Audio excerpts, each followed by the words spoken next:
ముఖ్యమంత్రిని ఒక్క మాట విమర్శిస్తే గోడలు దూకొచ్చి మనల్ని అరెస్ట్ చేస్తారు. దేవుడి తల తీసేస్తే వీరేమి మాట్లాడరు.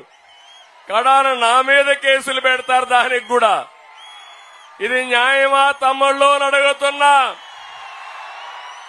నా మీద ఉండే 22 కేసుల్లో అది కూడా ఒక కేసు.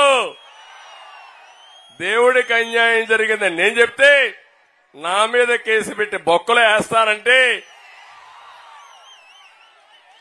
అది ఇక్కడుండే పిచ్చి తుగ్లక్ పరిపాలన. ఈ తుగ్లక్ని కొనసాగిస్తారా అని మిమ్మల్ని అడుగుతున్నా. నేను అడుగుతున్నా ఈ జిల్లాకి. నిన్నటి నుంచి బస్సు యాత్రలో వస్తున్నాడు, ఉత్తరాంధ్రకు వచ్చాడు. నేను సవాలు విసురుతున్నా. సైకో జగన్ ఉత్తరాంధ్రకి ఒక ప్రాజెక్టు తెచ్చావా అని అడుగుతున్నా. ఒక్క సాగునీటి ప్రాజెక్టు పూర్తి చేశావని అడుగుతున్నా. ఒక్క తమ్ముడికి ఉద్యోగాలు ఇచ్చారని అడుగుతున్నా. ఏమో మా ఆడబిడ్డలు మీకు న్యాయం చేశారని అడుగుతున్నా. ఎవరికి న్యాయం చేయని వాడు ఇప్పుడు వచ్చి కోతలు కోసే పరిస్థితికి వచ్చాడు. ఇక్కడే మీరు చూడండి. నేను ఒకటే ఆలోచించాను ఆ రోజు. భోగాపురం ఎయిర్పోర్టు నేను పెట్టాలనుకుంటే విశాఖపట్నం ఈస్ట్ గోదావరి జిల్లాలో మధ్యలో పెట్టేవాడిని. నాకు ఉత్తరాంధ్ర మీద ప్రేమ కాబట్టి భోగాపురంలో పెడితే ఇక్కడి నుంచి ఉత్తరాంధ్రకి గేట్వే అవుతుంది, పరిశ్రమలు వస్తాయి, మీకు ఉపాధి వస్తుందనే ఉద్దేశంతోనే ఆ రోజు భోగాపురం తీసుకొచ్చాం. నేను అడుగుతున్నా, ఈరోజు నేనుంటే ఈ పాటికి భోగాపురం వచ్చేదా లేదా తమ్ముళ్ళు అని అడుగుతున్నా. వచ్చిందా అని నేను అడుగుతున్నా. 2750 ఎకరాలతో నేను ఆ రోజు ల్యాండ్ అక్విజిషన్ చేశాను, ఫౌండేషన్ వేశాను. ఈ సైకో జగన్ ఎక్కడన్నా పూర్తి చేస్తే నేను గాని ఓపెన్ చేస్తే మళ్ళా దానికి రీఓపెన్ చేస్తాడు. నేను ఫౌండేషన్ వేస్తే మళ్ళా ఫౌండేషన్ వేస్తాడు తప్ప పని మాత్రం పూర్తి చేయలేదు. నేనుంటే 2021కి అయి ఉండేది.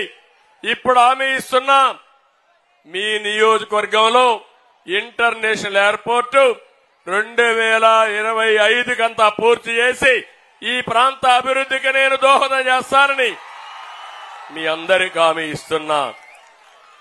ఒక ఎయిర్పోర్ట్ వస్తే పరిశ్రమలు వస్తాయి, పరిశ్రమలు వస్తే పిల్లలకు ఉద్యోగాలు వస్తాయి. ఇరిగేషన్ ప్రాజెక్టులు మీరు గుర్తుపెట్టుకోవాలి. ఉత్తరాంధ్ర సుజల స్రవంతి వస్తే ఈ ఉత్తరాంధ్ర అంతా కూడా సస్యశ్యామలం అవుతుంది.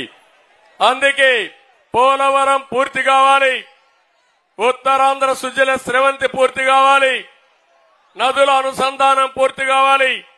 ఈ ప్రాంతం అంతా అభివృద్ధి కావాలని కలలుగన్నాం. దుర్మార్గుడు వచ్చి మొత్తం ఆ కలలన్నీ చెరిపేసే పరిస్థితికి వచ్చాడు. ఈ రోజు ఒక విషయం మీరు చూడండి. ఏ ముఖ్యమంత్రి అయినా సరే అధికారం ఇస్తే ప్రజలకు మంచి చేయాలనుకుంటారు. అవునా కాదా తమ్ముళ్ళు అని అడుగుతున్నా.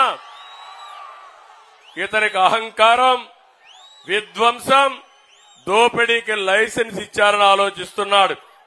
ఎంత ఎక్కిందంటే కొవ్వు, ఒళ్ళంతా కొవ్వెక్కిపోయి ఇష్టానుసారంగా ప్రవర్తించే పరిస్థితికి వచ్చాడు.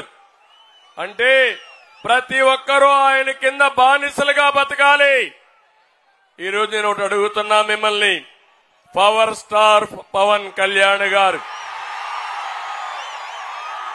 ఈ రాష్ట్ర ప్రయోజనాల కోసం వచ్చిన వ్యక్తి. సినిమాలో యాక్ట్ చేసుకుంటే జల్సాగా హీరోగా విలాసవంతంగా ఉండే అవకాశాలున్నాయి. అవునా కాదా అని అడుగుతున్నా మిమ్మల్ని. ప్రజల కోసం వచ్చిన వ్యక్తి పవన్ కళ్యాణ్. అవునా కాదా అని అడుగుతున్నా.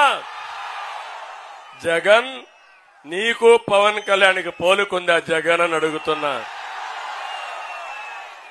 తండ్రిని అడ్డం పెట్టుకొని అవినీతి చేసి జైలుకు పోయి వచ్చిన వ్యక్తి నువ్వు. ప్రజల కోసం నిస్వార్థంగా రోడ్డెక్కి నువ్వు తిట్టిన బుల్లెట్ మారిగా ముందుకు పోతాను గాని వెనక్కి తిరిగి చూడనని మీకోసం పనిచేస్తున్న వ్యక్తి పవన్ కళ్యాణ్ గారు అని చెప్పి నేను మీకు తెలియజేస్తున్నా. మీరు చూశారు